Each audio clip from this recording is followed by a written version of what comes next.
pergunta central da nossa pregação hoje.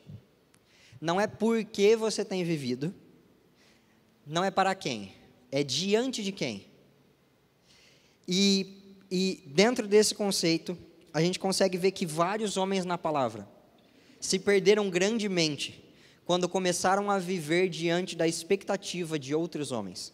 Começaram a viver diante dos olhares, diante do intuito de agradar outros homens, ao invés de viver diante do intuito de agradar a Deus. As nossas obras, porque a gente viu aqui que a fala, antes mesmo que a gente sequer expresse, Deus já sabe. A gente viu que os pensamentos de longe Ele discerne. A gente viu que Deus conhece as inquietações do nosso coração. Mas não só isso, Deus também conhece as nossas obras. Como diz Salmos 33, do 13 ao 15. Que diz assim: dos céus olha o Senhor e vê toda a humanidade. Do seu trono Ele observa todos os habitantes da terra. Ele que forma o coração de todos, que conhece tudo o que fazem. É muito incrível porque o Senhor não só conhece o coração de todos, tudo que eles fazem, mas Ele forma o coração de cada um. E quando a gente entra no conceito de adoração, a gente tem que entender o seguinte: a adoração, que a gente está falando dos fundamentos de um adorador. Então, a adoração não é simplesmente um louvor cantado. A adoração também não é simplesmente um jeito de agradar a Deus. A adoração é um estilo de vida. A adoração é o porquê você existe. Dentre todas as coisas para a qual o ser humano foi criado, a principal delas é adorar a Deus. O ser humano foi criado para que em toda a sua trajetória de vida, desde as fases mais difíceis até onde ele frutifica, em todas as estações de sua vida, ele conseguisse oferecer adoração para Deus, ele conseguisse dar um fruto para Deus. Só que o mais importante da adoração é que ela não pode ser entregue a outra coisa a não ser a Deus. Então, quando a gente, por exemplo, começa a dedicar muito da nossa força a alguma coisa, ou tirar de alguma coisa a nossa força, a gente percebe que tem adorado aquilo. Vou dar um exemplo. Quando você dedica demais a sua força para poder ganhar dinheiro, mas não a dedica para estar diante do Senhor, claramente você adora mais ao dinheiro do que adora a Deus, porque todo o seu empenho e força é para ganhar dinheiro, mas você não se empenha para conquistar o Senhor. Salomão, por exemplo, fala: busquem a sabedoria, como quem procura rubis preciosos, como quem procura a prata. O Senhor fala para que nós possamos buscar Ele como se Ele fosse um tesouro escondido. Então assim, Ele fala: dediquem-se, deem força a mim, porque isso vai ser uma forma de adoração. Também a adoração, você pode oferecer adoração quando você tira a força de algum lugar. Várias vezes a gente vê Davi dizendo: o Senhor é a minha torre forte, o Senhor é a minha fortaleza, o Senhor é o meu escudo, o Senhor é o meu abrigo nos dias difíceis. Então aonde Davi ia recorrer para poder retirar as suas forças era o Senhor. Se você tem um dia difícil e você recorre a uma série porque você merece, se você tem algum dia difícil e você recorre à bebida porque você merece, você adora aquilo, porque a sua força deveria prover da alegria do Senhor, pois a alegria do Senhor é a nossa força. Então, para quem eu dou minha força, eu dou minha adoração. De onde eu tiro minha força, eu também dou minha adoração para aquele lugar onde eu tirei a minha força. Faz sentido isso para vocês? Legal. A gente vê que no meio do caminho, vários homens fizeram isso na Bíblia, e eles começaram a perder a ideia diante de quem eles verdadeiramente estavam vivendo. Porque nós não vivemos diante de um conceito de Deus. Muitas vezes parece que quando oramos, a gente ora para um conceito de alguém que é santo, de alguém que é puro, de alguém que é grande, de alguém que é todo-poderoso. Mas Deus não é um conceito, Deus é uma pessoa. Deus tem gostos, Deus tem opiniões, Deus tem um caráter, Deus tem tempo que pode gastar com você. Na verdade, Deus controla o tempo, então você entendeu. Mas Deus pode gastar o tempo com você. Deus tem uma atenção e Ele dá ela para você. Deus não é um conceito imaginário do qual a gente coloca para poder manter as nossas regras. Deus é um ser, uma pessoa, e diante dele nós deveríamos viver. Quando nós falamos de audiência, audiência significa o seguinte, deixa eu pegar aqui onde eu coloquei, pronto. Ato de ouvir ou de dar atenção àquele que fala, àquele que vive, audição. Então, a audiência de significa que nós estaremos diante da atenção, diante da total visualização, da total dedicação de alguém. Então, quando nós falamos sobre isso, Jesus ele dedica toda a sua atenção a nós, todo o seu amor a nós, mas ainda assim, vários homens, e muitas vezes nós mesmos, acabamos dedicando a nossa atenção, acabamos dedicando o nosso coração a outras coisas. Está ficando claro? Amém? Vamos ver alguns exemplos de homens que acabaram por fazer isso. Saul agiu dessa forma, e esse é o maior exemplo e o texto maior que a gente vai ler também, o resto são só exemplos, que é em 1 Samuel 13, do 5 ao 14. Nesse caso, Saul estava começando a entrar em guerra, e vocês vão ver claramente como a atenção dele, ao invés de estar no Senhor, se voltou para outras coisas. Os filisteus, que eram um povo inimigo de Israel, Saul é um rei de Israel, era um rei de Israel, e os filisteus, que eram inimigos de Israel, estavam se reunindo para lutar contra Israel, com 3.000 carros de guerra, 6.000 condutores de carros, e tantos soldados quanto a areia da praia. Eles foram para Micmas, a leste de Bet-Aven, e lá acamparam. Então, para entender o conceito. Se você fosse líder de um exército, que está se preparando para lutar contra um exército inimigo, e o exército inimigo tem tantos soldados quanto a areia da praia, você concorda comigo que está numa situação ruim, né? Sim, deu ruim, ferrou. Porque são 3.000 bigas daquelas que a gente vê em filme romano, onde ia 2 cavalos puxando e eles iam em cima de ferro, aquilo lá atropela tudo que passa na frente. São 3.000, dentro das 3.000, mais 2 pessoas cada, são 6.000 condutores e tantos soldados quanto a areia da praia. Deu muito ruim, lascou. Então é uma situação de pressão, sim ou não? Certo? Quando os soldados de Israel viram que a situação era difícil, e põe difícil nisso, e que o seu exército estava sendo muito pressionado, esconderam-se em cavernas e buracos, entre as rochas e em poços e cisternas. Alguns hebreus até atravessaram o Jordão para chegar à terra de Gade e de Gileade. Saul ficou em Gilgal, e os soldados que estavam com ele tremiam de medo. Ele esperou 7 dias, que era o prazo estabelecido por Samuel, mas este não chegou a Gilgal, e os soldados de Saul começaram a se dispersar. Samuel tinha dito para Saul: me espera 7 dias, que eu vou oferecer um sacrifício ao Senhor, para que você possa então sair à guerra. E ele esperou 7 dias, mas Samuel não chegou. Ele ordenou: tragam a mim o holocausto e os sacrifícios de comunhão. Saul então ofereceu o holocausto, e quando terminou de oferecê-lo, Samuel chegou, e Saul foi saudá-lo. Perguntou-lhe Samuel: o que foi que você fez? Saul respondeu: quando vi que os soldados estavam se dispersando, olha onde os olhos dele estavam. Presta bem atenção. Quando vi que os soldados estavam se dispersando, que não tinha chegado no prazo estabelecido, e que os filisteus estavam acampados em Micmas, pensei: agora os filisteus me atacarão em Gilgal, e eu não busquei o Senhor. Por isso senti-me obrigado a oferecer um holocausto. Tem um ponto muito importante sobre Jesus. Jesus não te obriga a fazer nada.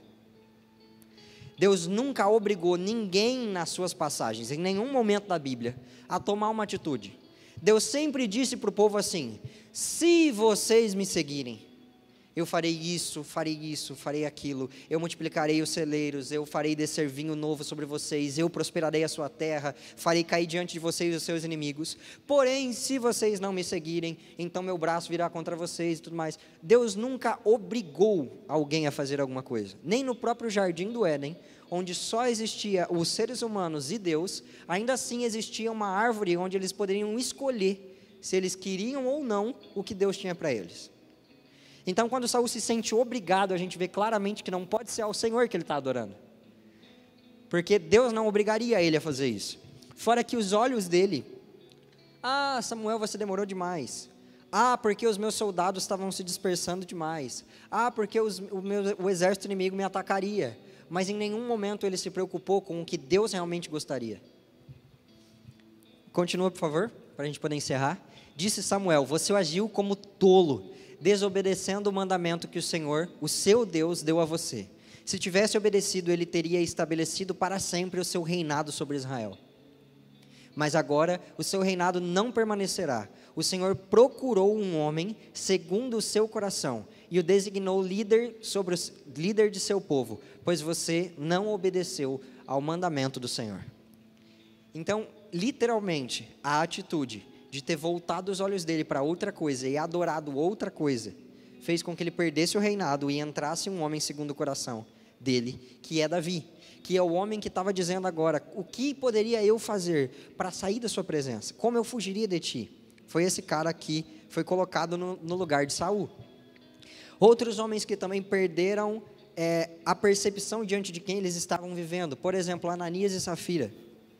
Diante de tanto avivamento, diante de tanto poder e glória que a igreja primitiva estava vivendo, Ananias e Safira quis viver diante da aprovação de homens.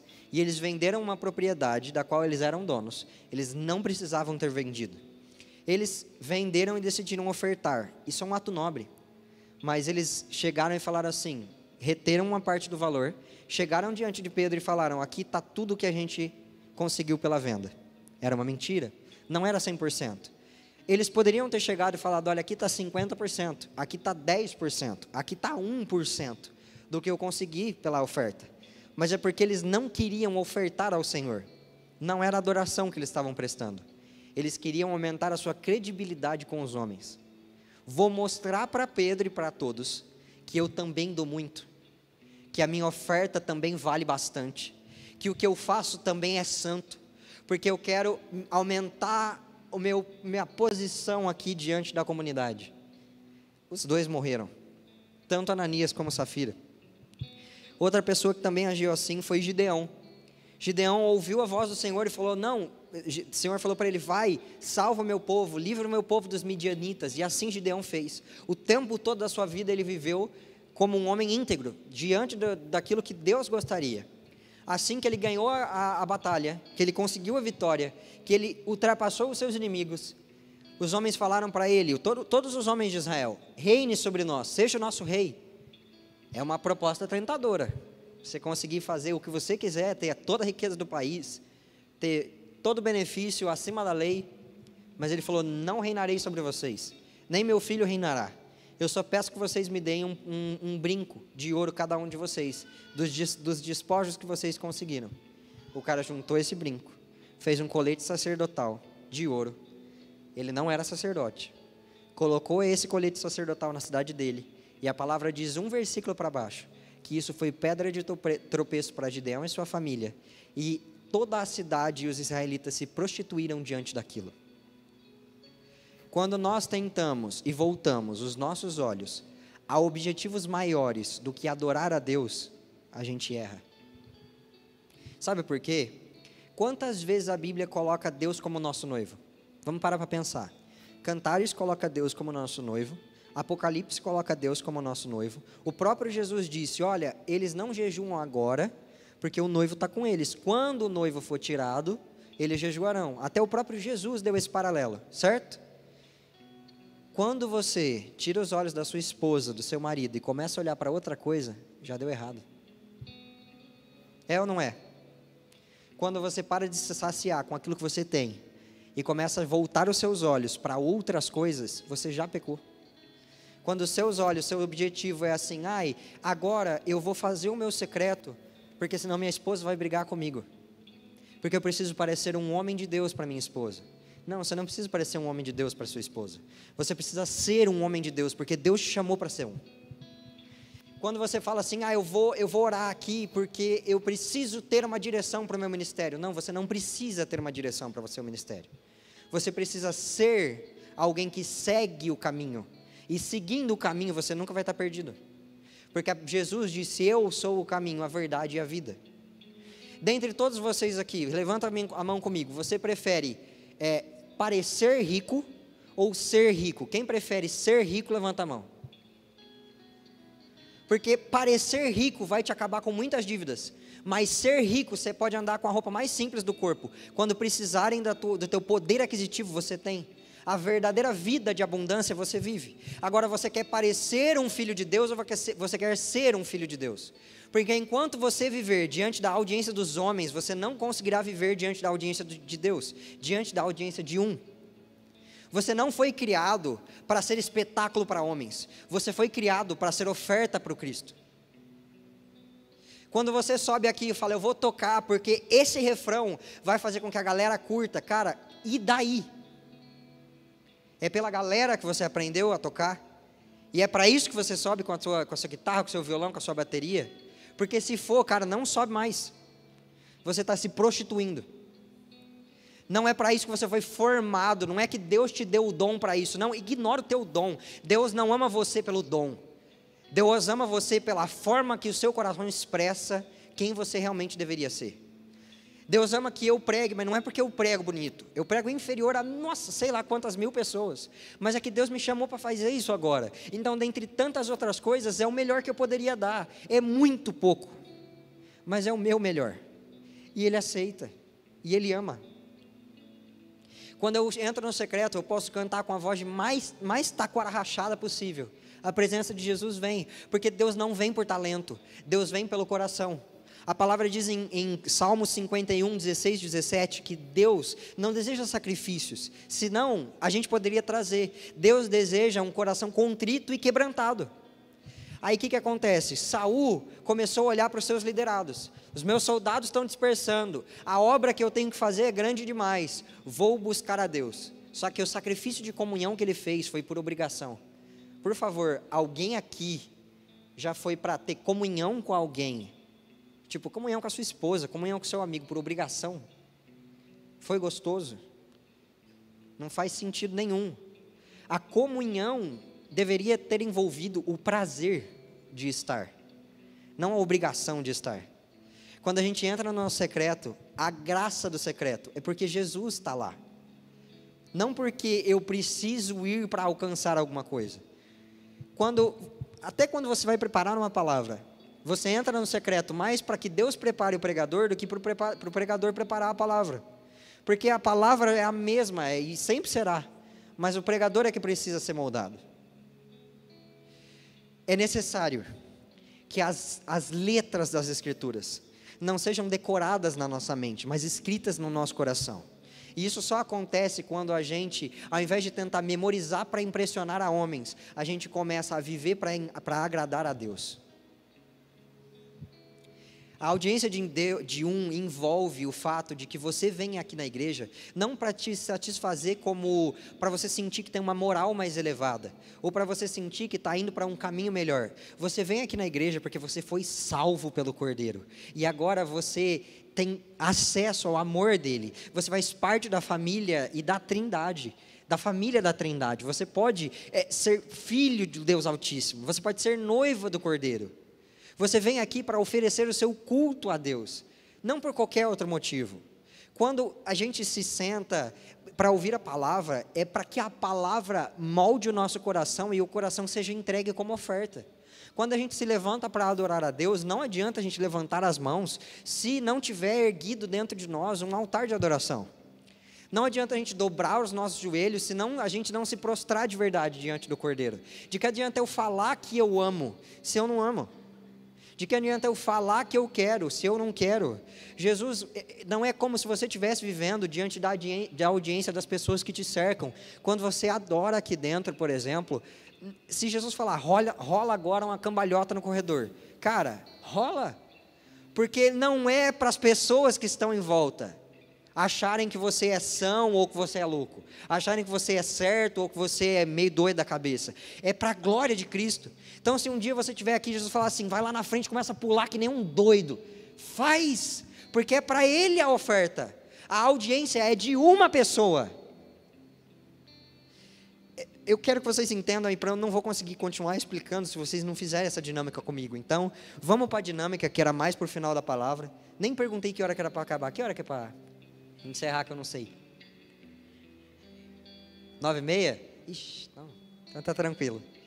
Vamos para essa explicação, porque vai entrar na sua cabeça com maior tranquilidade. Eu preciso que você embarque um pouquinho na minha doidura, para você conseguir entender o negócio. Doideira. Vamos lá. Eu vou falar algo, eu vou começar a falar, descrever uma situação, e eu quero muito que você feche o seu olho, e que você imagine isso comigo, tá? Feche os seus olhos agora, e eu quero que você imagine um teatro. Eu quero que você imagine um teatro com cadeiras vermelhas, quero que você imagine uma bancada assim em cima, né, uma parte de cima assim do teatro, a entrada, e quem está no palco é você. Já que a gente vai falar sobre audiência de quando uma pessoa apresenta um teatro, ela apresenta para uma audiência, para alguém que está dando atenção e está sendo os espectadores ali. Então você agora é o autor do teatro. E esse teatro, essa peça que você vai apresentar é a sua vida. É o jeito que você trata a sua esposa, é o jeito que você trata os seus pais, é como você lida no seu trabalho, é a sua vida. E eu quero que você olhe quem está na plateia. São seus amigos, é você mesmo, com o seu senso de perfeccionismo, é a sua esposa, é seu filho. Quem está na plateia? Começa a pensar aí, começa a analisar. Quem assiste a sua vida? Agora eu quero que você procure na plateia onde está Jesus. Em que lugar das cadeiras está Jesus? Porque Jesus deveria estar na primeira fileira.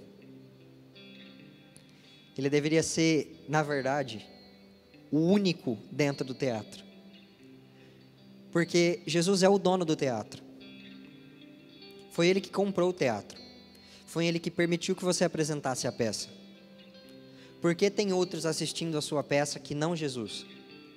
Por que a cadeira de Jesus está tão longe para o fundo, ao invés de estar tão para frente, na onde Ele deveria estar?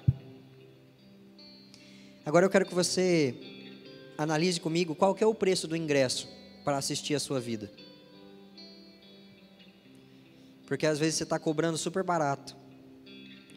Mas, na verdade, por que você está cobrando? Se Jesus já morreu na cruz e já comprou todos os ingressos, para que Ele pudesse assistir a sua peça de camarote e não tivesse mais ninguém para dividir a atenção. Por que você está à venda?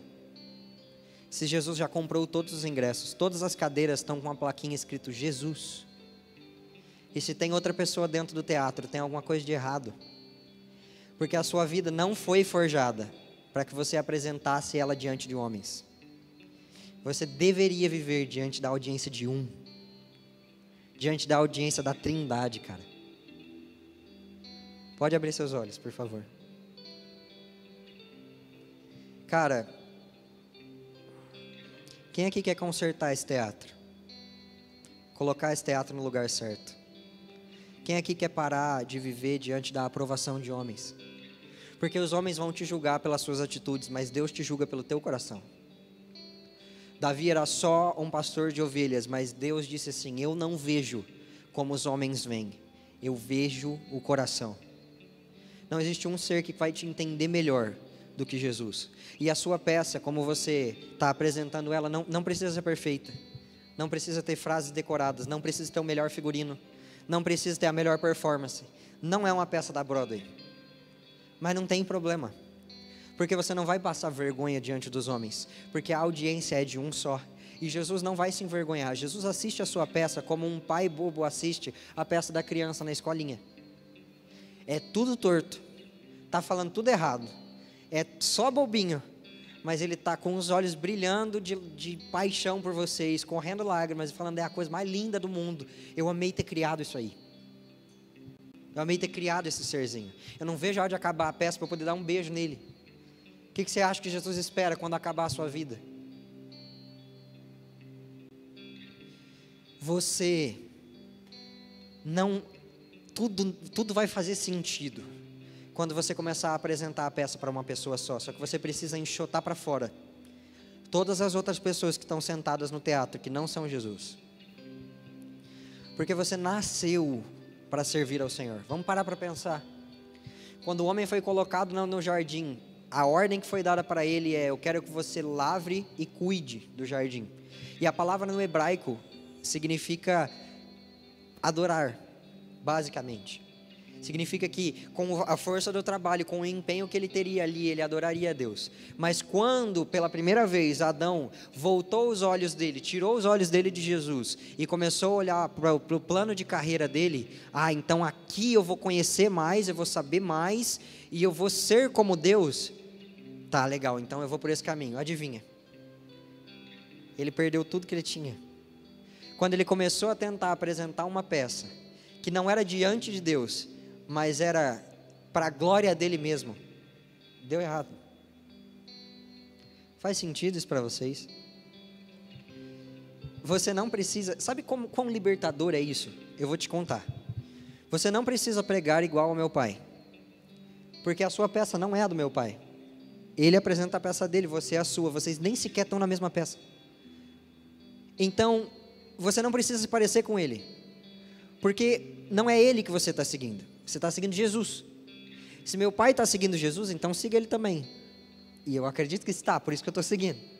Mas você entendeu o que eu quero dizer? Você não precisa fazer comparativos. Você não precisa agradar o líder do seu ministério, porque se você agradar a Cristo, fica tranquilo, o líder do seu ministério vai se agradar também. Você não precisa agradar o seu patrão, porque pode ser que para agradar o seu patrão, você vem dos seus princípios. Mas se agradando a Jesus, fica tranquilo, você vai ter um patrão brabo. Você vai ter um patrão? Foi? Um chefe, top, tá? Você vai ter um que vai realmente abençoar a sua vida. Você não precisa agradar a sua esposa, porque tudo que a sua esposa quer é que você seja um homem de Deus. Só que não é fingindo ir para o secreto que você vai ser um. É quando você realmente amar estar lá que você vai ser um. Você vai ser um homem de Deus. Você não precisa agradar o seu marido. Sabe por que você não precisa agradar o seu marido? Porque se você estiver agradando a Deus, com certeza você está agradando o seu marido. Se você for contra o seu marido, é certo que você desagrada a Deus. Se você ler a Bíblia, você vai saber sobre isso. É tudo para que Ele seja agradado, para que a oferta seja dada para Ele. Qual que é o maior mandamento? Amarás o Senhor, o seu Deus, de todo o seu coração, de toda a sua alma, de todo o seu corpo, com todo o seu entendimento, com todas as suas forças. Se é de todo, sobrou alguma coisa para outra pessoa? Não sobrou. Entende que não dá para a gente ficar medindo paixões com outras coisas? Eu não quero dizer que você não pode gostar de outras coisas, você pode. Você não pode amar acima de Deus e apresentar sua vida para outras coisas. Diante de quem você tem vivido? Porque às vezes as suas maiores lutas são dentro do seu lar, é dentro do seu trabalho, é dentro da sua faculdade, tentando agradar outras pessoas que você nem sequer foi chamado para fazer isso. É pesado demais, os homens impõem fardos sobre nós, que a gente não precisa carregar. Mas Jesus disse: o meu fardo é leve, o meu jugo é suave, eu sou alívio para os cansados. Então assim, eu gostaria muito que você realmente ponderasse sobre isso, e que quando a gente começar a cantar, a adorar e a buscar agora, você começasse a limpar seu coração dessas outras coisas e começasse a colocar essa centralidade no lugar. Tem uma chave importante que é: se você não vive diante da audiência de Deus, certamente você vive diante da audiência de homens. Não tem outro termo, é só esses dois. Ou é diante de você mesmo, ou é diante de várias outras coisas, tá? Deus deseja os nossos corações preparados para o banquete glorioso que Ele está prestes a oferecer. Jesus está preparando alguma coisa, é certo, eu sinto que está. Alguma coisa realmente poderosa, realmente gloriosa. E a gente precisa estar com os corações prontos. Só que não adianta você chegar no banquete e começar a comer de mentirinha. Ou então fingir que está gostando. Porque a verdade é que, quando que você come mais uma refeição? Quando você dá uma bocada e fala, nossa, que delícia, eu vou me empanturrar disso aqui. Ou quando você come e acha ruim e força para não ficar sem graça. Quando que você come mais? Quando está gostoso, não é? Se a presença de Jesus for gostoso para você, e for realmente o lugar que você quer estar, então aí sim você vai experimentar do banquete que Jesus está e deseja. Mas se for para não passar vergonha diante de homens, você não vai comer de tudo que Deus preparou. Você não vai experimentar de tudo que Deus tem. Porque o Evangelho é sobre você se reencontrar com Cristo. Não é sobre outra coisa. É sobre a noiva encontrando com o noivo. Você não é o protagonista. Sabe qual é o protagonista da história? Dessa historinha de Jesus sendo o dono do teatro e você sendo o cara que apresenta a peça? A gente pode pensar, o protagonista sou eu, porque eu que estou apresentando a peça. Não, o protagonista é o dono do teatro. Porque sem o dono do teatro nem tinha peça. Quem manda ou quem desmanda, quem faz ou quem desfaz, é o dono do teatro. É Jesus. Você não é o protagonista. A questão é que toda a sua vida, ela é uma bela e maravilhosa oferta de gratidão a Jesus. E agir dessa forma te concede um lugar que nenhum outro te concederia, que é o de amigo do noivo, que é o de noiva, que é o de filho de Deus. Melhor do que qualquer performance, é aquele que é filho. Porque você pode ser o melhor no seu trabalho, o filho do patrão tem mais benefício, porque ele é filho, e não tem dessa. Você pode ser o cara mais rico do mundo, o filho do dono da Disney entra lá em lugares muito mais bravos do que você entraria, lugares muito mais incríveis do que você entraria, porque ele é filho do dono, ele não tem a capacidade de alcançar, ele já tem tudo. Você não precisa se dedicar com a sua performance para alcançar a glória de Deus, você já a tem. Você só precisa estar disposto a viver da forma que a glória exige que nós vivamos. A glória tem um preço. Porque para estarmos diante da glória de Deus, a gente precisa pagar um preço. Por que não ser o filho, ao invés de buscar a performance diante de homens e às vezes até diante de Deus, para tentar alcançar algum lugar? Não seja o irmão do filho pródigo, o cara que tem tudo na casa, mas ainda acha que precisa fazer alguma coisa para ter alguma coisa. Se o filho pródigo vivesse diante da audiência do pai de verdade, ele saberia que tudo da casa é dele. Amém? Gostaria de pedir que vocês ficassem de pé, por favor, para a gente já ir encerrando. Gostaria de chamar o pessoal do louvor aqui, por favor. E eu quero muito que você pare nesse momento, e analise o seu coração. Porque para que a gente consiga formar os fundamentos de um adorador, a gente vai precisar retirar de lá os fundamentos do velho homem. Quando morre o velho homem é que nasce um adorador. Quando morre o velho eu é que nasce um adorador. Fazendo as coisas que você sempre fez, você não consegue ser um adorador. Então uma vez Jesus brincou comigo, mas era bem sério, que eu estava zoando, eu estava buscando a Jesus, e eu saí do meu secreto, e eu não lembro com quem que eu brinquei, que eu falei assim, eu sou gamer, porque eu gosto muito de videogame. E aí Jesus na hora falou para mim assim, ou você vai ser gamer, ou você vai ser um adorador. Porque se você for um gamer, você vai dedicar a sua dedicação, a sua atenção, o seu tempo a um jogo.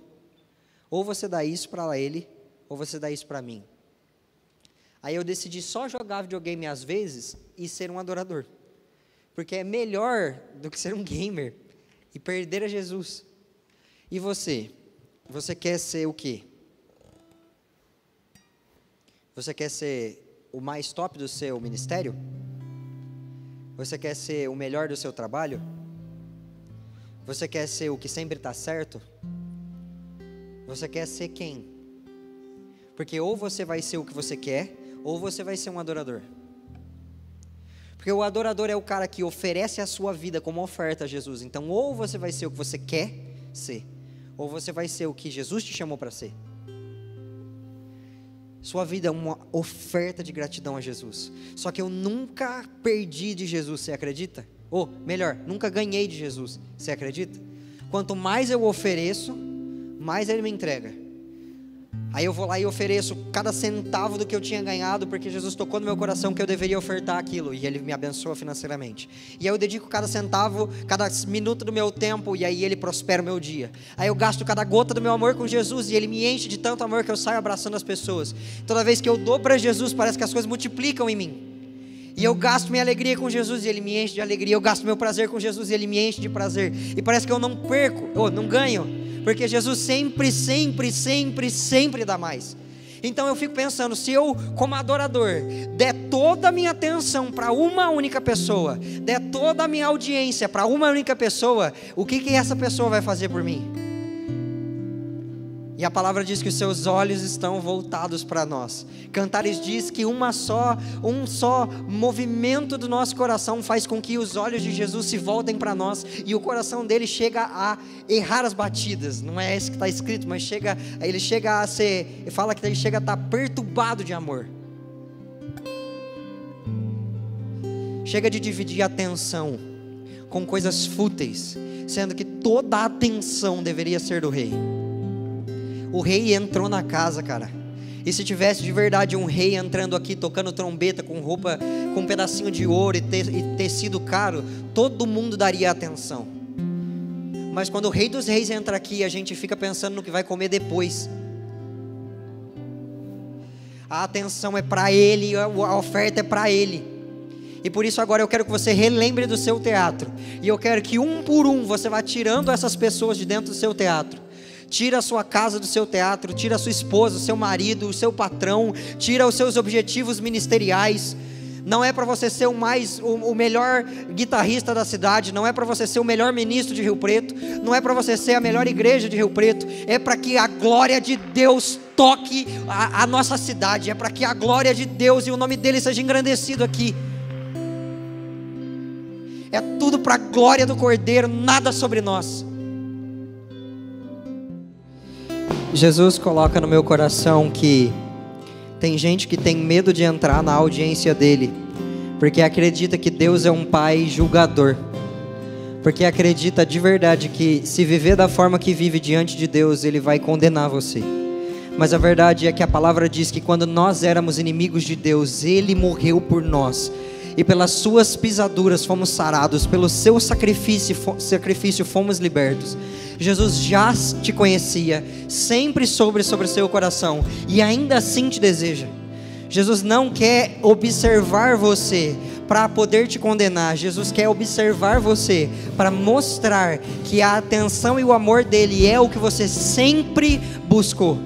Entre Marta e Maria, a que escolheu a melhor parte é a que se sentava aos pés de Jesus para passar tempo com ele, não a que fazia loucamente. Então não dê as mesmas respostas de sempre. Dê uma resposta que atrai o coração de Jesus. Saia do seu padrão. Faça o que Jesus realmente espera de você. Se entrega nesse momento. Deus deseja que a nossa adoração a Ele não seja pelo medo do poder que Ele tem, pelo medo do que Ele possa fazer. Deus deseja que a nossa adoração para Ele seja porque amamos quem Ele é. Porque enquanto, por exemplo, outras pessoas olhariam para o povo de Israel e falariam assim: se Deus caminhar com esse povo, ele vai ser destruído no deserto. Moisés dizia: Deus, se você não for com a gente, eu nem quero ir. Cara, tua vida, mesmo que errada, mesmo que com pecado, mesmo que com coisas para ser consertadas, tem que ser um Deus: se você não for comigo, eu não quero ir. Se você não tiver, eu não quero ir. Se você não fizer, eu não quero fazer. Se a honra não for sua, eu não quero ter honra. Eu não quero nem sequer pôr a mão nisso aí. Porque toda a sua vida deveria e deve ser dedicada ao prazer disso aqui, cara. Porque outras coisas. Sabe o que eu acho mais incrível? Paulo vivia diante da audiência do Sinédrio, dos fariseus. Eu vou viver para agradar os meus chefes, vou caçar os cristãos. Só que quando ele trombou Jesus no caminho para Damasco, quando ele caiu do cavalo, ele não perguntou: quem eu sou? Qual é meu ministério? O que eu preciso fazer? A pergunta foi: quem és tu, Senhor? Ei, cara, Quando Paulo perdeu tudo, a pergunta não era onde o ministério dele ia parar, e o que vão pensar de mim, a pergunta é: quem é você, meu Deus? Porque se eu tivesse contigo não tinha caído. Quem é você para eu continuar daqui para frente? Paulo só se tornou o que ele se tornou porque ele perguntou sobre quem Deus era e não sobre quem ele era.